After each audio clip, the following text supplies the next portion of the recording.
Շտիգեն ընկերությունը հիմնադրվել է 2011 թվականի ավարտին։ Սկզբնական մասնագիտացումը մենք նախատեսել ենք վերականգնող էներգետիկայի, մասնավորապես արևային էներգետիկայի ոլորտում, եւ պատահական չէ, որ ընտրել ենք այդ ուղղությունը։ 90-ականների սկզբից արդեն պարզել որ էներգետիկան եւ էներգետիկա անկախությունը, անվտանգությունը երկրի համար կարևորագույն ռազմավարական խնդիր է լինելու, եւ տեսնելով այդ դաշտում բիզնես իրականացնելու եւ այսպես ասած եւ օգուտ բերելու եւ գումար վաստակելու հնարավորություն, ես որոշեցի հիմնել բիզնես։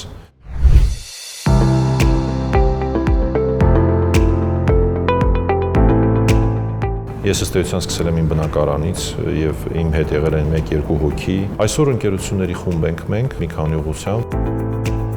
Վրաստանում մենք հիմնադրել ենք մեր դուստր ընկերությունը, որը նույնպես զբաղվում է արևային էներգետիկայի եւ էլեկտրաէներգիայի մատակարարման գործառույթով։ Ինչպես ամբողջ աշխարհում, այնպես էլ Հայաստանում արևային էներգետիկան ստացավ էքսպոնենցիալ, այսինքն ոչ թե անգամներով, այլ հարյուրավոր անգամներով աճ վերջին տասնամյակում։ Պետությունն էլ բավականին ակտիվ եւ նույնիսկ ագրեսիվ բառը կարող եմ օգտագործել, սկսեց խրախուսել, խթանել տարատեսակ վարկային մեխանիզմներ, ստեղծվեցին օրենսդրական տարբեր ռեժիմներ, որոնք որ նպաստեցին արևային էներգետիկայի, այսպես ասած, բումին։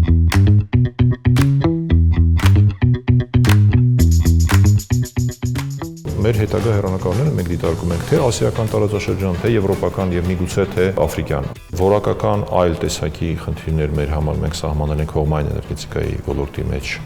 ըստ էության նոր ծրագրերի ձևավորումը եւ իրականացումը, Հայաստանը աշխարհի քարտեզի վրա որպես կետ ներկայացնել։ Մեր համար աշխարհի կենտրոնն այստեղ է։ Մենք այստեղից ենք սկսելու մեր ցանկացած գործունեություն եւ թվացial թերությունը մեր երկրի վերածելու ենք առավելության։ Դա հնարավոր է վճարելով հարկերը, աշխատել եւ հասնել հաջողության։ Մենք կամք արտահայտում ենք, որ մենք այստեղ, այս երկրում ուզում ենք ապրել, զարգանալ եւ ստեղծում ենք դրա համար անհրաժեշտ նախադրյալները։ Ոչ միայն բարեկեցության մասին է այստեղ խոսքը, որ մեր ճանապարհները լինեն ավելի լավը եւ այլն, այլև թե ինչպիսի հայ մարդ ենք մենք ձևավորում վաղը, ինչպիսի հայ հասարակություն ենք մենք ձևավորում վաղը։ Դա այսօր մենք կարող ենք, այսպես ասած, այն կոճակը, որը ես կարող եմ սեղմել եւ նպաստել դրան, դա բյուջեն է, դա հարկերն են։ Հարկ վճարելը դա կամք է ապրելու, դա ուժ է այդ քո տեսլական կյանքի իրագործելու եւ ստեղծելու այն ապագան, որը դու ուզում ես։